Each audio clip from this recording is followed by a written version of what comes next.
Will you pray with me?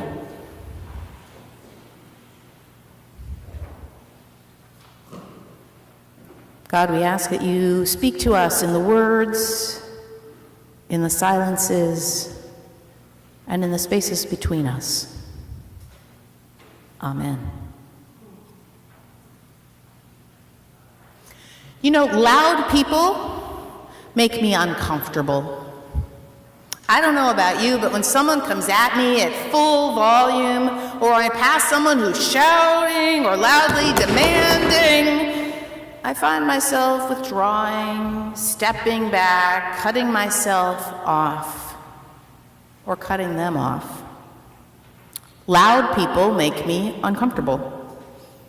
I was raised with that solid New England tradition of stoic, silent suffering and carefully modulated voices. There was no room for drawing one's attention to oneself by shouting, heaven forbid. You know, people in Jesus' day weren't much for shouting either.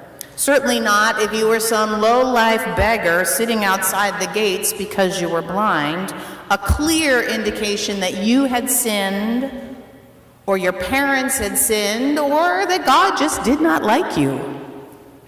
Shut up, they say to Bartimaeus.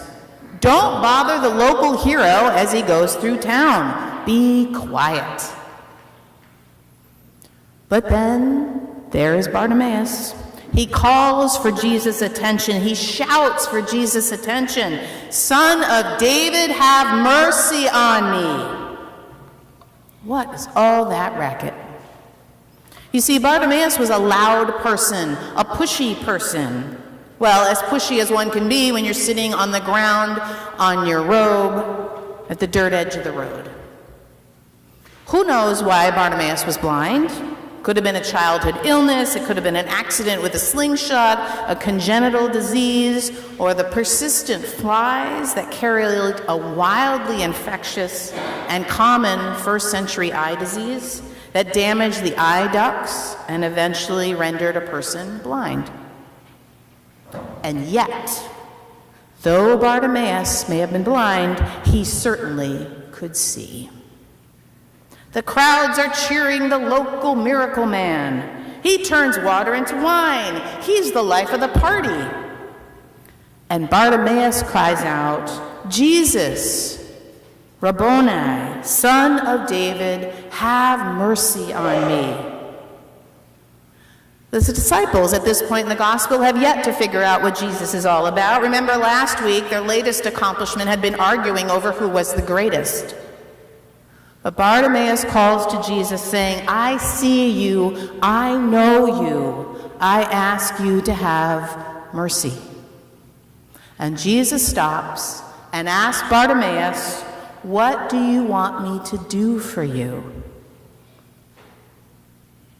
Does Bartimaeus want to be greatest like the disciples? Does he want to overthrow the local government? Does he want riches, power? What does Bartimaeus want? Let me see again. And Jesus says to him, go, your faith has made you well. He didn't even touch him. In fact, I had a really hard time finding a bulletin cover for this morning because every single picture in Google Images was of Jesus touching the blind man to make him see. Jesus doesn't even touch Bartimaeus. Go, your faith has made you well. Is it a miracle? What exactly is the miracle? There's an interesting Greek word used here. It is soza, which is tricky to translate, and Greek words often are like an onion with layers of meaning. In this case, Jesus is saying, your faith has cured you, but he's also saying your faith has made you whole, or your faith has saved you. See, the physical cure, like I was talking to the kids about, that was only a small slice. It was part of the greater restoration that allows Bartimaeus to be truly healed into community and joining them on the road, casting off his cloak, to be a part of Jesus' movement. So what is the miracle here?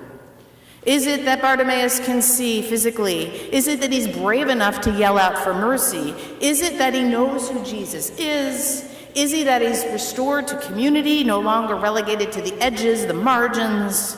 Is it that he jumps up and follows Jesus?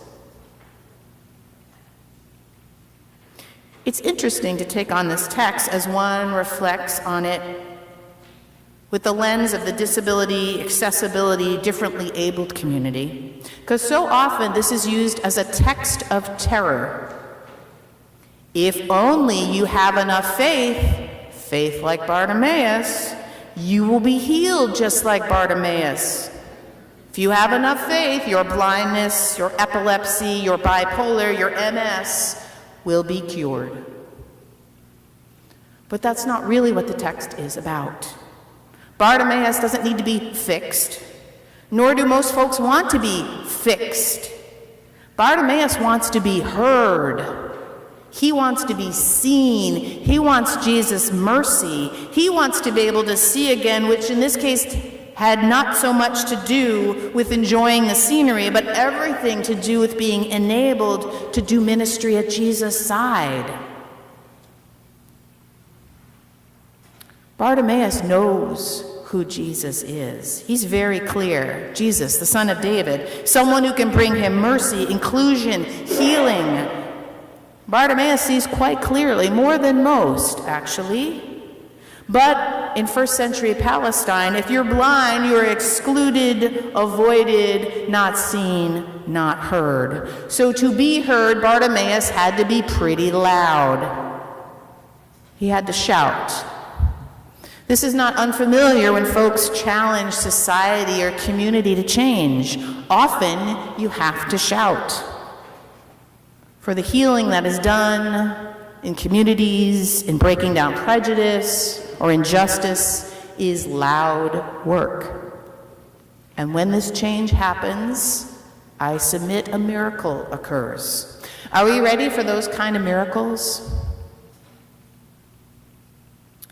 Dr. Susan Fleming, works at the Athenaeum of Ohio, writes, "It seems like every time we encounter Christ, we also encounter people who are, well, inconvenient."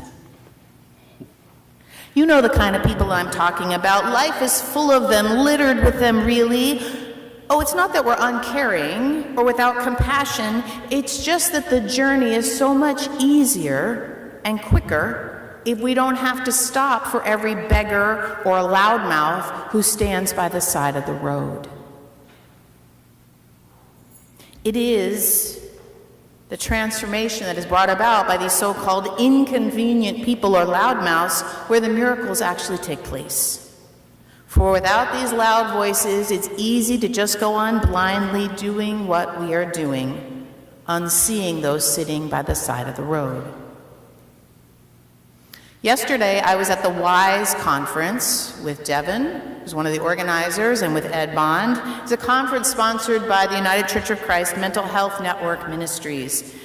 It was a conference that explored the definition of mental health and mental illness. It explored what it means to break the stigma and the silence of mental health and mental illness, and it offered steps that a congregation can take to become wise, welcoming, including. And it was made very clear through the conference that this is very different than saying that people who are unlike us can come here, can attend. And one of the speakers explained it this way. We don't bar the door to anybody who wants to come in. You can come in the door. But if you speak differently in worship, if you raise your hand in praise during the hymns, if you talk to an unseen person sitting next to you, will you be welcomed? We won't prevent you from getting a cup of coffee in coffee hour, but will anybody come up and talk to you? You can come if you have loss in your life, but if you pray publicly for your daughter or your son who attempted suicide, will we talk with you about it? I learned yesterday that mental illness is called the no casserole disease. the no casserole disease. If someone has a brain tumor, we show up, and we show up with casseroles. If someone has a brain disorder, we don't. No casserole. And as such, it is so isolating, even in, or perhaps especially in, the church. What would it be like if we said instead, I heard you were depressed, or I heard you were hospitalized for your schizophrenia, and I'm so glad you're okay. Can I come over and bring you a casserole and check in? I heard your son or your daughter had a psychotic break. That must be really hard for your family. Can I bring a casserole? Can we be that healing place, that place of connection and community, a place where a miracle of breaking through the isolation, that miracle of Bartimaeus, can occur? You see, Mark, the gospel writer, is making a much larger point in this story: the healing of the whole, the healing of the community. Last week we heard the disciples arguing over who is greatest. They want honor and glory. This week, Bartimaeus wants to see again. He wants to be on the road, on the journey with Jesus, breaking down these barriers. He actually can already see quite well. Jesus is just tweaking his eyes a little bit. And with that, he's able to come back into the community. Miraculous. Are you ready for that kind of miracle? Are we ready for that? What do you want? Asked Jesus. That's not a light question, either to Bartimaeus or to us. Are you willing to be loud, to be a bother on the side of injustice? And on the other side, are you willing to listen to the loud shouting, to the sometimes uncomfortable dialogue that asks you to change? Are you ready for that kind of miracle? Are you ready to restore the lost, the shunned, the excluded, to welcome them into community, to love them as they are? I want to close with a story from Kitchen Table Wisdom, which is a book by Rachel Naomi Raymond. She's a doctor and a writer. And she wrote about one man in one of her cancer support groups. His name was Dieter, and he'd escaped from communist East Germany. And after many years as a refugee, he made a new life for himself, and now he was living with cancer. For some time, she writes, Dieter had suspected that the chemotherapy was no longer helping him. Convinced at last of this, he spoke to his doctor, suggesting the treatments be stopped. Dieter asked if he could come every week just to talk to his doctor. The doctor responded abruptly, if you refuse chemotherapy, there's nothing more I can do for you. And so Dieter continued to take the weekly injection in order to have those few moments of connection and understanding with his doctor. In the support group, the people with cancer listened intently. And then Dieter said softly, my doctor's love is as important to me as his chemotherapy. He just doesn't know it.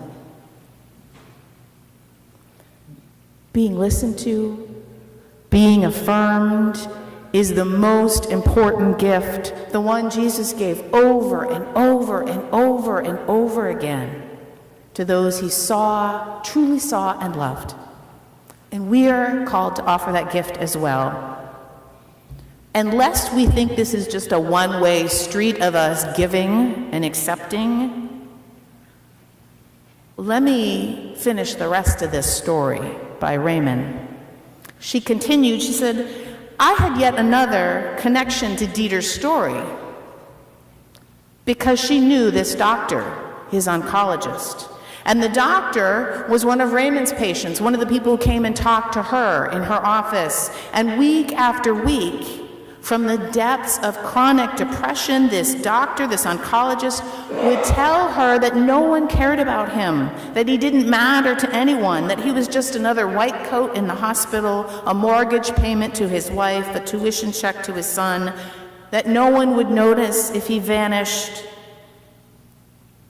So here is Dieter bringing about some validation the same healing to his doctor that the doctor had brought to him, but the doctor, caught up in his sense of failure because he couldn't cure the cancer, couldn't receive the affirmation. We are called to become miracle workers in this world, to stand with Jesus in the midst of life, to shout from the margins and the edges, to truly listen to those shouting truth and love and justice, and to welcome those in, those who are different, those who seek to be heard and seen and loved. Jesus, Son of David, have mercy on me, on us, for we seek to see, truly see. Amen.